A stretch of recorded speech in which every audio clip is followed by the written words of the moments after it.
კოტებს ქარისას გადაჰყვა მარტი. თეთრ ტანსაცმელში მე მოვირთობი და წავალ ქარში როგორც მოცარტი, გულის სიმღერის მსუბუქ სვირთებით. დღეს ყველგან მზეა. ეხლა ამ ბაღებს და მყინვარს მაღალს რახვათა მეფეს, მაისი ალითაა სამპახებს, ვით შეყვარებულს და მეოცნებეს.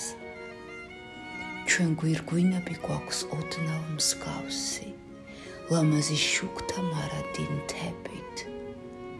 მე მსუბუქ დაფნის ფოთლებით სავსე, მყინვარს უმძიმეს იაგუნდებით, ამაყლდის სულო თეთრ აკლდამაზე, მშვენიერების ლექსით მქებელი, დღეს ყველგან მზეა და სილამაზე, სიკვდილთან ჩემი შემრიგებელი.